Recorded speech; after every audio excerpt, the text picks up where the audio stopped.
শেখ হাসিনার বিরুদ্ধে ছাত্র জনতার আন্দোলন দমনে সরাসরি গুলি করে হত্যার নির্দেশ এবং নানা অপরাধের উস্কানি দেওয়ার প্রমাণ পেয়েছে আন্তর্জাতিক অপরাধ ট্রাইব্যুনালের তদন্ত দল। তার বিরুদ্ধে দেয়া প্রতিবেদনে 5 ধরনের অভিযোগ আনা হয়েছে। 14 শতাধিক মানুষকে হত্যার প্রধান নির্দেশদাতা, 25,000 জনকে আহত করা সহ বিভিন্ন অপরাধে দায়ী করা হয়েছে শেখ হাসিনাকে। এ নিয়ে আলোচনা করতে রাজধানীর পুরানা পল্টন থেকে আমাদের সাথে যোগ দিয়েছেন আন্তর্জাতিক অপরাধ ট্রাইব্যুনালের প্রসিকিউটর আব্দুস সাত্তার পালোয়ান। জনাব আব্দুস সাত্তার পালোয়ান, আপনাকে স্বাগত জানাচ্ছি। যেটি আপনার কাছে জানতে চাই যে শেখ হাসিনা গুলি করার নির্দেশ দিয়েছেন দাবি করা হয়েছে, এর কি প্রমাণ পাওয়া গেছে বা কি ধরনের প্রমাণ পাওয়া গেছে?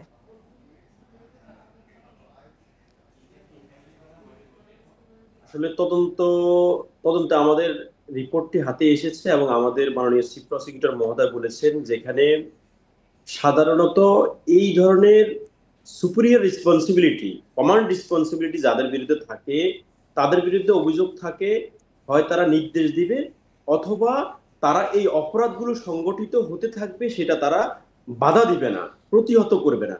কিন্তু সাবেক প্রধানমন্ত্রী শেখ হাসিনার ক্ষেত্রে যেটি হয়েছে যে তদন্ত সংস্থা, তদন্তকারী কর্মকর্তা এমন ভিডিও, এমন অডিও ক্লিপ জব্দ করেছে যেখানে তিনি 14ই আগস্ট থেকে, মানে এই আন্দোলনের যখন মূল সূত্রপাত, তখন থেকে তিনি লেথাল উইপন, মরণাস্ত্র ব্যবহারের নির্দেশ দিয়েছেন এবং সেটি তার কাছের ঘনিষ্ঠজনদের সাথে যে ফোনালাপ ছিল, ইন্টারনেট বন্ধ করে দেওয়ার কারণে তারা ওভার ফোনে কথা বলতে হয়েছে, সেই ওভার ফোনের রেকর্ডগুলোই কিন্তু তদন্তকারী কর্মকর্তা জব্দ করতে পেরেছে। আসলে অপরাধীরা সবসময় চেষ্টা করে তার অপরাধকে লুকাতে গিয়ে দেশের বিদেশের কাছে এই বাংলাদেশের গণহত্যাকে, এই জুলাই রেভুলেশনের ম্যাসাকারকে ডেকে দেওয়ার জন্য সরকার ইন্টারনেট বন্ধ করে দিয়েছিল।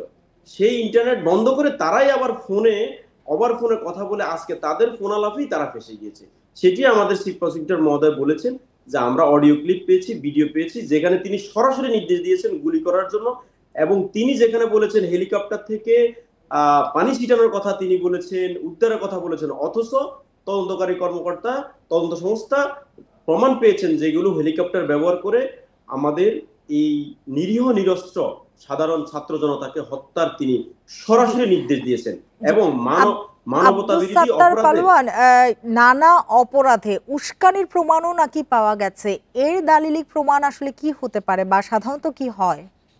জি, প্রথমত ওনার বিরুদ্ধে এই সারা দেশে যত হত্যাকাণ্ড হয়েছে 1400-এরও বেশি, এই সবগুলো হত্যাকাণ্ডের কিন্তু তিনি উস্কানিদাতা।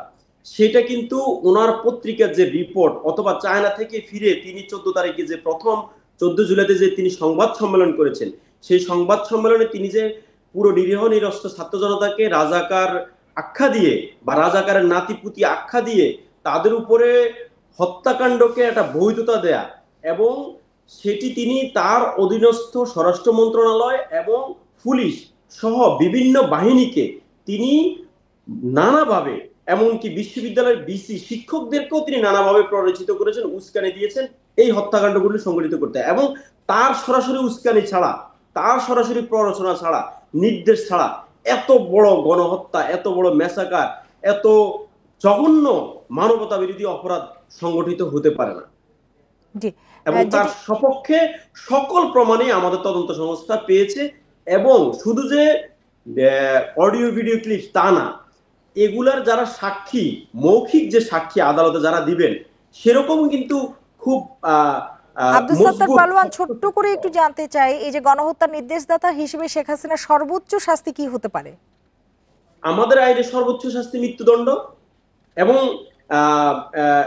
আমরা তো মনে করি যদি আমরা প্রসিকিউশন যে তদন্ত সংস্থা যে তদন্ত প্রতিবেদন দিয়েছেন এবং যে সাক্ষীগুলোর জবানবন্দি আয়ও জমা দিয়েছেন সেগুলো এবং ভিডিও ক্লিপস, পত্রপত্রিকার নিউজ, জাতিসংঘের রিপোর্ট সঠিকভাবে সুষ্ঠুভাবে যদি আমরা আদালতকে সহযোগিতা করতে পারি, প্রমাণ করতে পারি, তাহলে অবশ্যই তার সর্বোচ্চ শাস্তি মৃত্যুদণ্ডই হবে এবং সেই সাথে তার সাথে যে আসামিরা রয়েছেন তাদেরও একই শাস্তি হতে পারে।